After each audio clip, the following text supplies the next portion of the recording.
नमस्कार, जय हिंद साथियों। भारत के प्रधानमंत्री नरेंद्र मोदी की छवि पूरी दुनिया में ही खीखी और जबरन गले पड़ने वाले प्रधानमंत्री के रूप में बन चुकी है।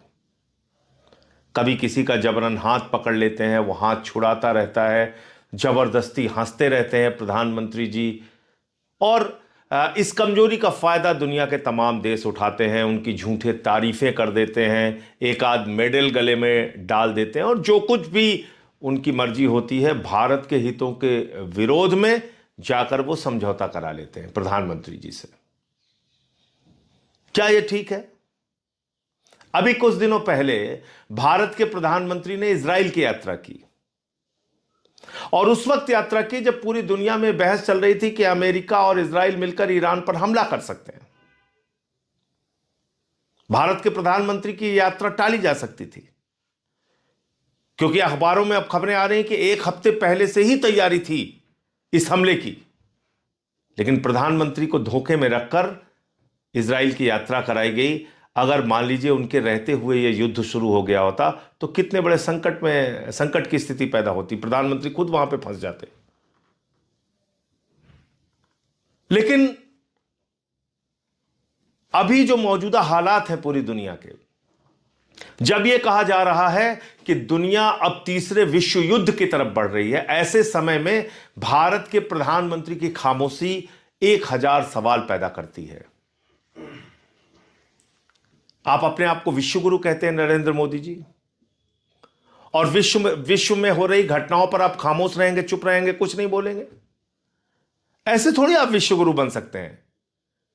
आपको वैश्विक घटनाओं पर नजर रखनी होती है।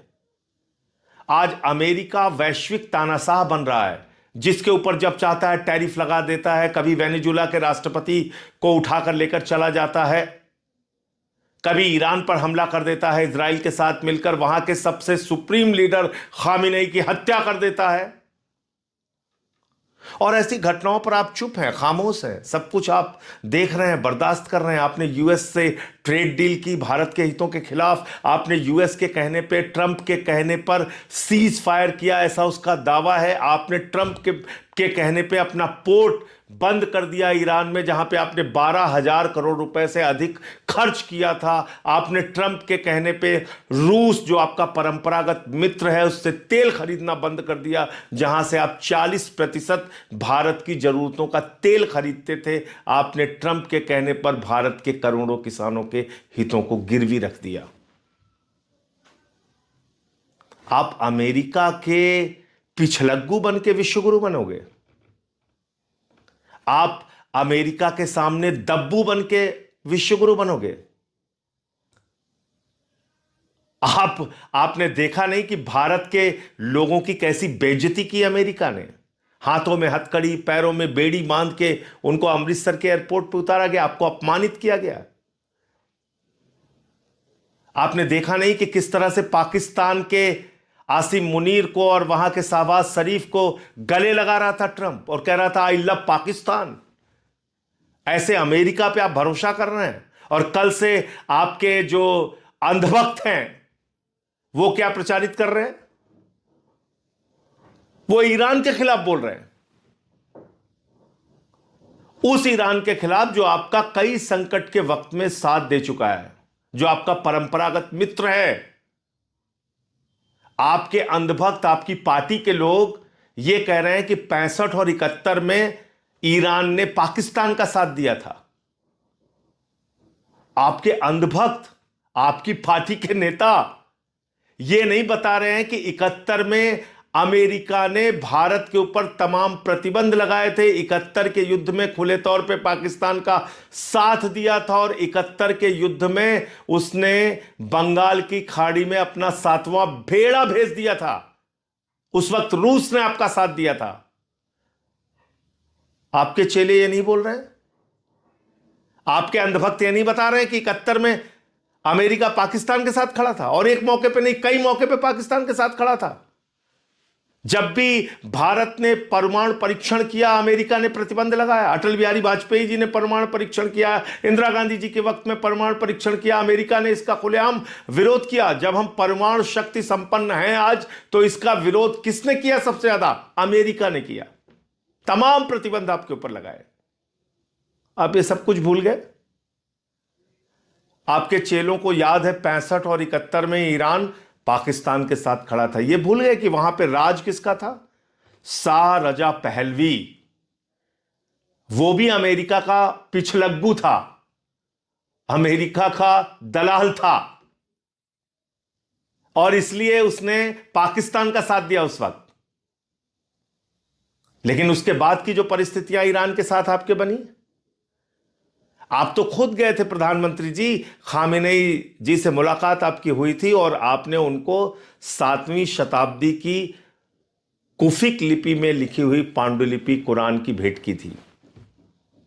आपने ऊर्जा क्षेत्र में समझौता किया था। चाबार पोर्ट का आप बार बार जिक्र करते थे, श्रेय लेते थे कि आपने वो समझौता किया जहां पे आपने 12,000 करोड़ रुपए से ज्यादा खर्च किए। 1994 में जब organisation of Islamic countries Kashmir के मसले पे हमारे खिलाफ थे, भारत के खिलाफ थे, कौन साथ खड़ा था? ईरान खड़ा था आपके साथ। भूल गए आप? आपको रुपए में तेल दिया ईरान ने, भूल गए आप? 60,000 करोड़ रुपए आपसे ईरान ने कहा कि आप अपनी अर्थव्यवस्था को सुधारिए, बाद में ये पैसा आप हमें दे दीजिएगा, जो उनका बकाया था। और आपने ही प्रधानमंत्री जी, आदरणीय नरेंद्र मोदी जी, 2024 में जब ईरान के राष्ट्रपति की हेलीकॉप्टर दुर्घटना में मौत हुई थी, भारत के अंदर राष्ट्रीय शोक घोषित किया था आपने। आज क्या हुआ? खामेनेई की मौत पे एक ट्वीट नहीं कर पाए, इतने कमजोर निकले आप। खामेनेई की हत्या पे एक शब्द आपके मुंह से नहीं निकले, उसकी निंदा नहीं कर पाए। क्यों? क्योंकि इसके पीछे अमेरिका कहां थे, इजराइल कहां थे? इससे भारत की क्या छवि बनेगी? आपने अपने हितों को देखा। भारत को सस्ता तेल ईरान से मिलता है, ऊर्जा क्षेत्र में सुरक्षा प्रदान की है ईरान ने आपको लंबे समय तक। आप खामेनेई की हत्या पे एक शोक का संदेश ट्वीट नहीं कर पाते। बांग्लादेश में जहां हिंदुओं की हत्या हो रही है, वहां की बेगम खालिदा जिया, एक पूर्व प्रधानमंत्री के लिए आप अपने विदेश मंत्री को भेजते हैं, शोक व्यक्त करते हैं। पाकिस्तान जो हमारा जानी दुश्मन है, उसके प्रधानमंत्री नवाज शरीफ का बर्थडे का केक बिना बुलाए आप काटने चले जाते हैं। आईएसआई को बुलाते हैं आप पठानकोट में हमारे शहीदों की जांच कराने के लिए। यह आपकी विदेश नीति है। इसलिए ये ही खीखी छोड़िए और सही जानकारी दुनिया को दीजिए। आज दुनिया एक बड़े संकट में है और इसके लिए अगर कोई जिम्मेदार है तो अमेरिका जिम्मेदार है, जो एक वैश्विक तानाशाह के रूप में उभर रहा है। उसका नाम है ट्रंप।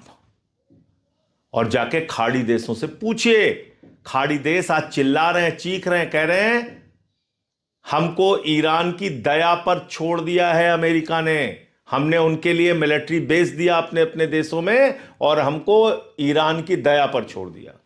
खाड़ी देशों में और पूरे गल्फ के देशों में मिला के लगभग 90 लाख से 1 करोड़ भारतीय रहते हैं। अगर यह युद्ध आगे बढ़ता रहा तो किसका नुकसान है? हमारे लोगों का नुकसान है। आप अमेरिका और इजराइल से युद्ध खत्म करने और शांति की अपील नहीं कर पा रहे हैं, नाम नहीं ले पा रहे हैं उन देशों का। और आपके लोग यहां कह रहे हैं 65 और 71 में ईरान ने पाकिस्तान का साथ दिया था। आपके मुंह से यह नहीं निकल रहा है कि अमेरिका ने आपका कितनी बार विरोध किया था, कितनी बार विरोध किया था। तो इसलिए विदेश नीति को मजाक नीति मत बनाइए। विदेश नीति को ही खीखी और जबरन गले पड़ने की नीति मत बनाइए। विश्व गुरु सिर्फ कहने से नहीं बनता। विश्व गुरु के लिए आपको वैश्विक घटनाओं पर अपनी प्रतिक्रिया प्रकट करनी होती है, अपना स्टैंड क्लियर करना पड़ता है। इसलिए मैं बार बार कहता हूं, आप विश्व गुरु नहीं, गुरु घंटाल हो प्रधानमंत्री जी।